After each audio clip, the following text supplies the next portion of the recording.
juga pelan-pelan jadi kayak sesak nafas gitu. Sampai akhirnya tiba-tiba Tias yang kebetulan di barisan paling belakang tuh ternyata nginjek lobang, terus bikin dia semacam jatuh di pinggir lereng jurang gitu. Dan pas dilihat kakinya tuh udah nyangkut di akar-akar pepohonan. Di sini dia panik nih. Dan di sini Mas Naryo nyoba buat nenangin Dwi sama temen-temennya buat jangan gegabah dulu. Biar si Mas Naryo aja nih yang nyamperin Tias, biar urutannya nggak berubah.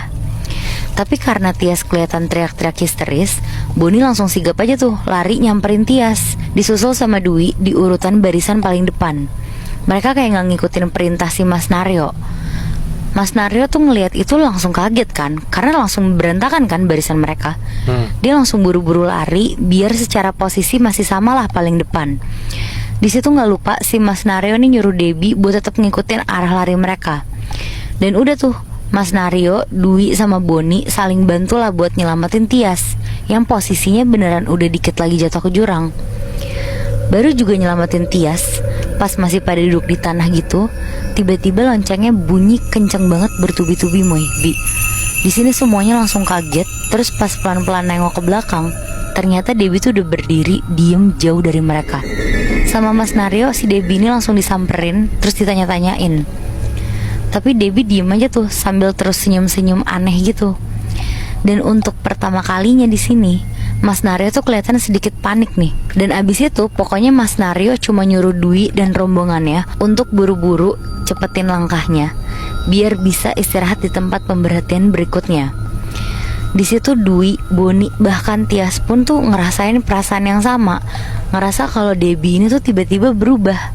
Karena hampir di setiap perjalanan si Debbie ini bener-bener matanya tuh melotot, terus suka senyum-senyum, ketawa-tawa sendiri sambil nyapa sekeliling hutan, padahal gak ada siapa-siapa. Terus full di perjalanan sampai ke titik peristirahatan itu, Debbie tuh kayak gak berhenti-berhenti senandung tapi pakai bahasa Jawa. Tapi ya masih dalam rombongan. Bahkan balik ke posisi awal, dia tuh di urutan kedua, di belakang Dwi persis. Tapi gilanya Moy, Bi, Boni yang ada di urutan ketiga tuh yakin banget kalau di depannya ini tuh ya si Debbie. Meskipun kondisi jalanan gelap banget karena udah malam, tapi dia yakin banget. Pas terus jalan ngedeket ke lokasi yang dituju, si Boni ini kaget karena sosok yang dikira Debbie di depannya itu tuh ternyata badannya si Dwi. Mereka langsung bingung nih, kemana lagi nih si Debbie. Intinya di situ Mas Naryo ngebagi tugas. Ada yang ikut dia buat turun lagi ke jalur tadi buat nyariin si Debbie. Terus sisanya biar nunggu sembari istirahat, biar sekalian yang lain tuh masang tenda.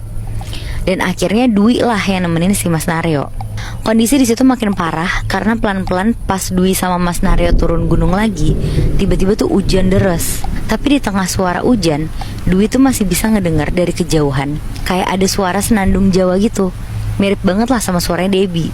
Disamperin lah sama Dwi, dia misah dari Mas Naryo. Dan bener aja Moibi, di tengah hutan gunung yang secara kontur tuh miring terjal gitu, udah ada si Debbie berdiri sendirian sambil masih nyanyi-nyanyi Jawa.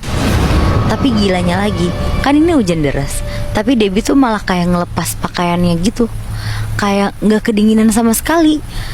Pas Dwi lari ngedeket ke arah Debbie, tiba-tiba dari jauh ada suara ibu-ibu yang teriak gitu bilang, "Dok, balik Dok, Biung di sini." Biung apa Net? Biung tuh kalau pakai bahasa Jawa artinya ibu. Oh, ibu. Nah nggak tahu nih tapi ini tuh suara siapa. Tapi Debbie tuh bukannya nyamperin Dwi, dia malah langsung dadah-dadah terus bilang, "Udah ya Wi, aku sudah dipanggil ibuku, aku pulang dulu yo." Terus lompat gitu aja, ngegelinding kenceng banget, makin lama makin turun gitu.